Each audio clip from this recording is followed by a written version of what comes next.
स्वयं सहायता समूह क्या है, क्यों, कैसे। एक कैसे में हमें अभी बात कर रहा है समूह का गठन कैसे करना चाहिए। कैसे जो बात है मतलब गठन प्रक्रिया, समूह बनाने का जो प्रक्रिया कैसे तैयार करना चाहिए। कोई भी आप ध्यान से सुनिएगा, तो अगर ये प्रोसेस अगर आप अपनाएं तो आप भी अपनी इलाका में, अपने गांव में आप समूह आराम से बना सकते हैं।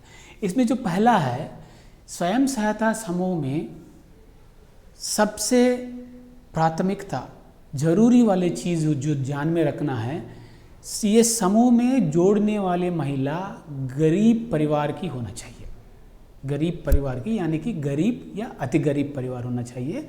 ये धनी लोग ये जो हम बना रहा है ये समूह में हम जुड़ने से कोई फ़ायदा नहीं है, क्योंकि ये समूह का जो परिभाषा में हमने बात किया है, ये स्वयं सहायता समूह का लक्ष्य है गरीबी हटाना। गरीबी हटाना है तो जो अगर अन्य लोगों को लेके आके इसमें जोड़ने से कोई मतलब है क्या।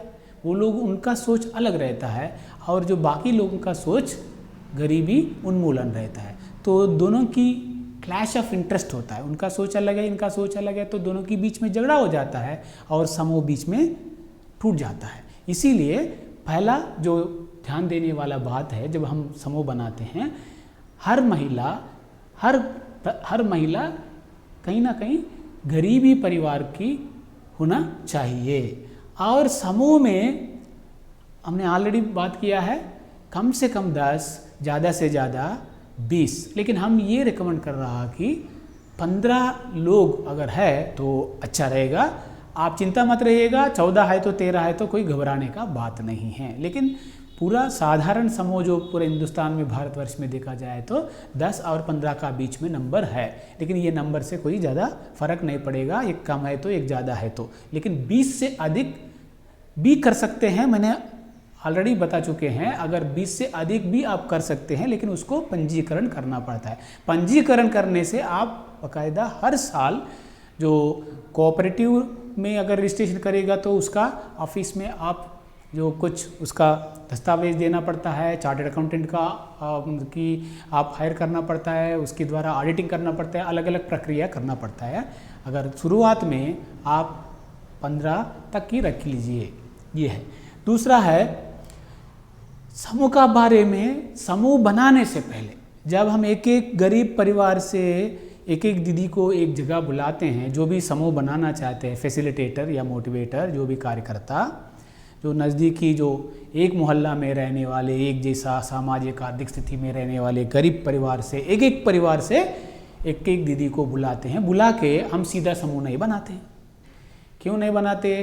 पहले समूह की बारे में उनको अवधारणा, उनको उसके बारे में जागरूकता देना चाहिए। समूह जैसा हम बात कर रहे हैं, क्या होता है, क्यों है, कैसे है, इन चीज़ों के बारे में, इसमें फ़ायदा क्या है, उन लोगों को क्या करना पड़ता है, तो ये सारे चीज़ हम बात करना है। वो हम एक ओरिएंटेशन बोला जाता है अंग्रेजी में, तो उन्मुखीकरण मतलब तो 2 दिन का या 3 दिन का उन्मुखीकरण, 2-3 घंटे का हर रोज़ उन लोगों को समूह के बारे में बताना चाहिए। और उनका जो भी डाउट्स है, जो भी डाउट्स उनका मन में होता है, उसको आप आंसर देना पड़ता है। और वो प्रशिक्षण होने के बाद ही हम समूह, अगर जो सहमत है समूह में जुड़ने के लिए, ज़बरदस्ती किसी को नहीं जोड़ना है, क्योंकि ये स्वयं संचालित है, वो खुद से चलाने वाले हैं। इसीलिए जो सहमत है उन्हीं दीदी लोगों को एक समूह हम बना सकते हैं। और दूसरा क्या करना है, हाँ, जब वो लोग, नज़दीकी लोग एक समूह बनने के लिए तैयार हो जाता है, उन लोगों को हम ये बता सकते, प्रशिक्षण होने के बाद सब मिलके अपना समूह के लिए एक नाम रखना चाहिए। क्योंकि कोई ना कोई ग्रुप बोला जाता है, ये ग्रुप को नाम आदर्श हो, प्रेरणा हो, जो भी हो, अपने हिसाब से वो लोग, कोई बाहर व्यक्ति का उसमें सलाह का ज़रूरत नहीं है। तो 15 लोग या 12 लोग, 13 लोग, जितने भी लोग संख्या में जोड़ना चाहते हैं, वो मिल के अपने में चर्चा करके एक बढ़िया सा नाम, वो आपसी विचार करके वो सहमत होके रखना चाहिए। दूसरा, सबका सहमति से समूह को 2 नेता या 3 नेता का चुनाव करना चाहिए, क्योंकि मतलब समूह में 12 लोग या 13 लोग, 15 लोग या 16 लोग जुड़ते हैं। जोड़ने के बाद उसको चलाना है तो चलाने के लिए जिम्मेदार लोग रहना चाहिए ना। अगर जिम्मेदार, जैसा परिवार में माता पिता जिम्मेदारी लेते हैं परिवार का संचालन में, जैसा हमारा समूह का इस संगठन को चलाने के लिए भी नेता का जरूरत पड़ता है। बहुत सारे राज्यों में 2 लोगों का चुनाव हो रहा है और कुछ राज्यों में 3 लोगों का भी हो रहा है। हाँ, आप अगर आपका राज्य में 3-3 कर रहे हैं तो आप 3 कर सकते हैं, आपका राज्य में 2 कर रहा है तो 2 को भी कर सकते। अगर 3 हैं तो कौन हो सकता है? आपकी जो जुड़े हुए बहनों से एक है अध्यक्ष, दूसरा है सचिव, तीसरा है कोषाध्यक्ष। अगर आप 2 ही को चुनाव करना पड़ता है, अध्यक्ष और सचिव, जैसा आपका मर्जी, आपका एरिया में आपका वहाँ की जो स्थिति के हिसाब से आप चुनाव करना पड़ता है। लेकिन ये सर्वसहमति से, सबका सहमति से ये नेता का चुनाव होना चाहिए। जब नेता का चुनाव करने के टाइम पे हम ध्यान में क्या चीज़ों को ध्यान में रखना है, आपको जो ऊपर जो बताया गया, जो ट्रेनिंग में बताया जाते हैं, थोड़ा पढ़े लिखे होना चाहिए, थोड़ा सा, ज़्यादा नहीं, थोड़ा सा पढ़े लिखे होना चाहिए, थोड़ा अच्छा बोलचाल होने वाला चाहिए, सबसे हिल मिल के रहने वाली होनी चाहिए, वो भी एक गरीब परिवार की होनी चाहिए, ठीक है। थोड़ा सा पेशेंस, मतलब शांतिपूर्वक बात सुनने वाली होनी चाहिए, अच्छा से बात करने वाले चाहिए। बहुत सारे गुण लक्षण जो है, जो आपको ट्रेनिंग में बताया जाएगा, उसका हिसाब से 15 लोगों का गुणवत्ता देख के जो 2-3 महिलाओं को लीडर के नाम से आप सिलेक्शन करना जरूरी है।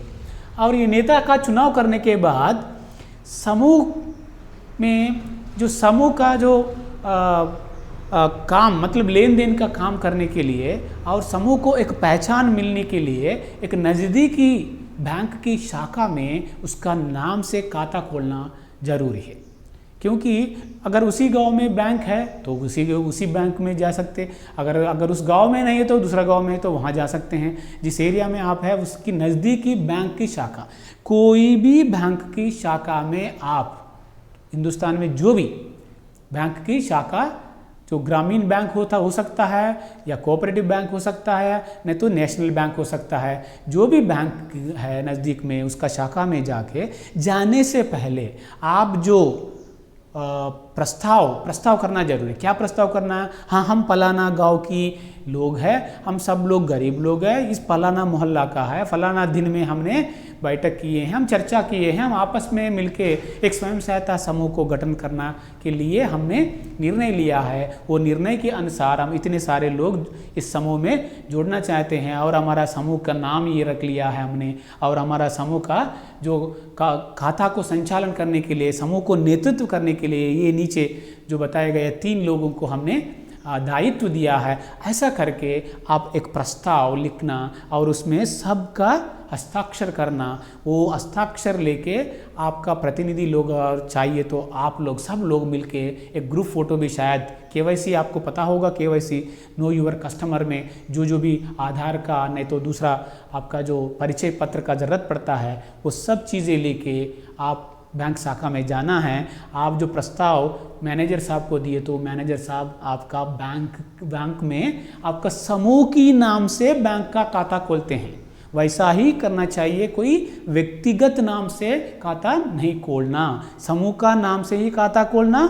और प्रस्ताव में हम ये लिखते हैं, ये खाता संचालित करने के लिए हम 2 लोग या 3 लोगों को हम हक देते हैं, दायित्व देते हैं, ठीक है। जब तक वो नेता जैसा रहते हैं तब तक वो उस खाता का संचालन ये 2 लोग या 3 लोग कर सकते हैं करके आपका प्रस्ताव में जैसा है वैसा बैंक में खाता खुलते हैं। वो एक काम करना चाहिए, बैंक में खाता खोलना चाहिए।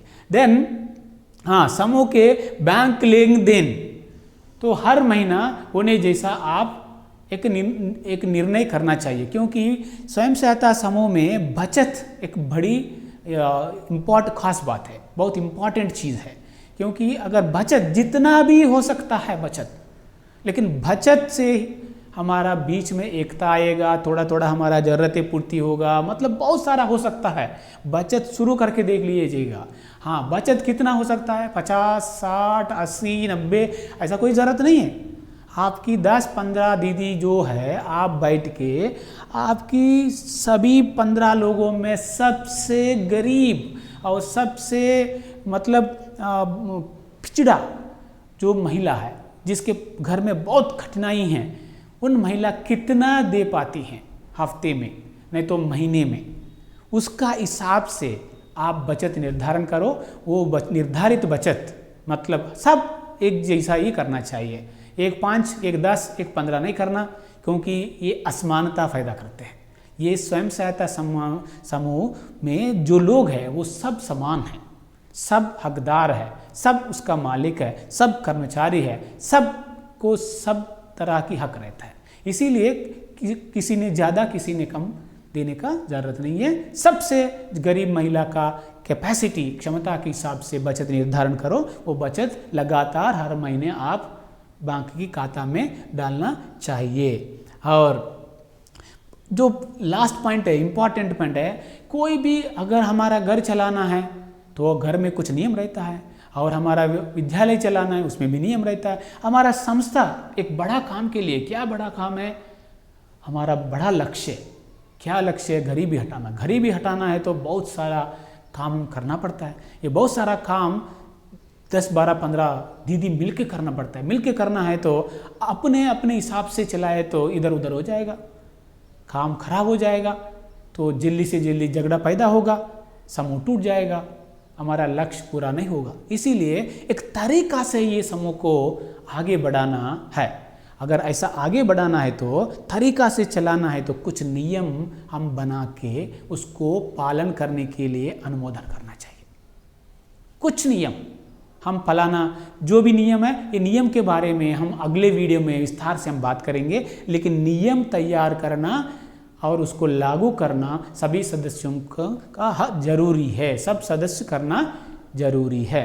ऐसा हम एक समूह को तैयार कर सकते हैं।